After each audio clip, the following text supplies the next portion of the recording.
Assalamualaikum warahmatullahi wabarakatuh. Perkenalkan, nama saya Rianita Rismawati, NPM 20111000233. Di sini saya akan menjelaskan kembali materi konsep dasar IPA mengenai vertebrata dan invertebrata yang diampu oleh Bapak Ferdi Zulkarnain MPD. Baiklah, mungkin di telinga kawan-kawan sudah tidak asing dengan kata vertebrata dan invertebrata. Apa itu vertebrata?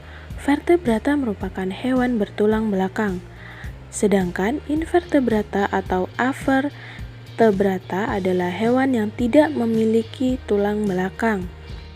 Adapun ciri-ciri dari hewan vertebrata, yang pertama, memiliki tulang belakang sudah jelas.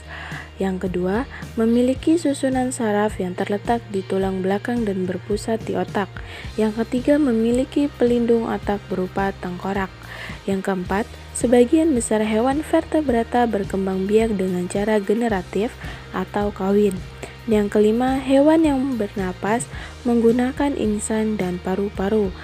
Dan yang terakhir atau yang keenam, yaitu memiliki organ tubuh yang sepasang. Misalnya, anjing memiliki telinga sepasang.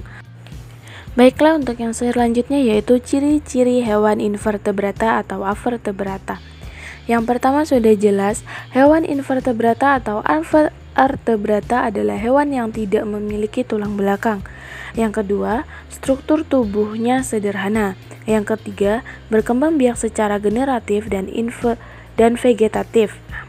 Apa itu generatif? Generatif adalah hewan yang berkembang biak secara kawin.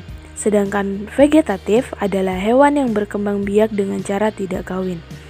Yang keempat yaitu tidak memiliki tenggorokan. Yang kelima, rangka luar. Contohnya kepiting. Kulitnya keras, nah itu adalah rangka luar. Yang keenam, sistem pencernaan yang sederhana atau biasanya dia memakan makanannya dengan cara menghisap saja.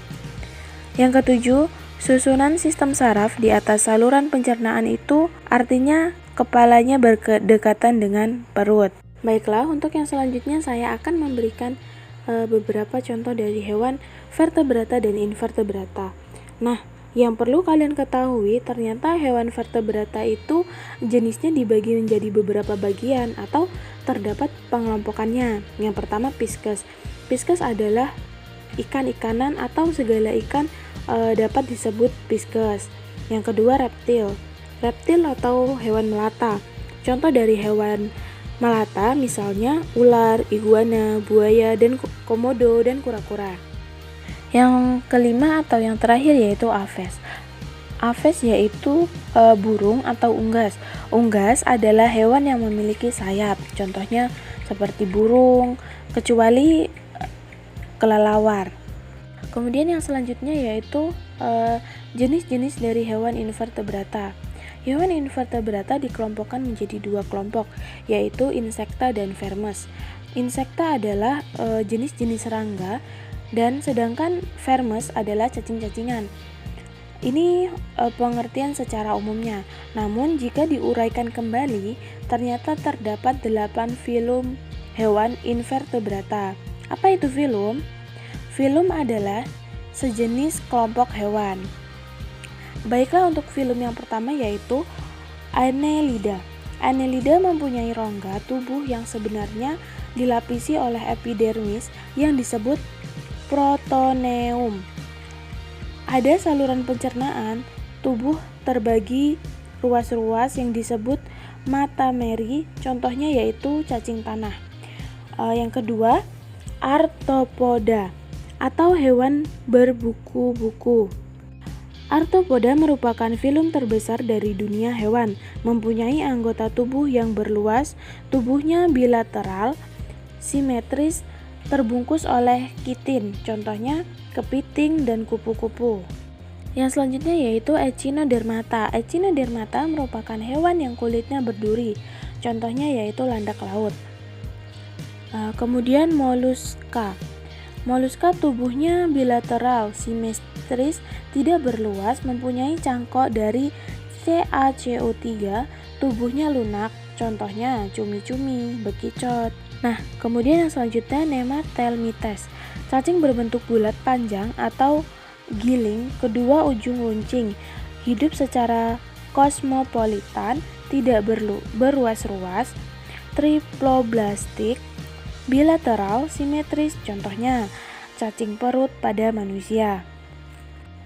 Kemudian Porifera merupakan hewan bersel banyak dan merupakan filum antara protozoa dan Coelenterra, sehingga disebut hewan protozoa mempunyai pori-pori. Contohnya Spogia sp atau hewan berpori. Kemudian yang selanjutnya Coelenterata merupakan hewan yang berongga, tidak mempunyai usus yang sesungguhnya karena belum berfungsi seperti hewan yang lebih kompleks. Contohnya yaitu Gorgonia sp atau kipas laut. Kemudian yang terakhir yaitu Platyhelminthes. Merupakan cacing pipih bilateral simetris triploblastik atau ada 3 lapis tubuh, hermaprodit, tidak mempunyai rongga tubuh yang sebenarnya. Contohnya yaitu cacing pipih.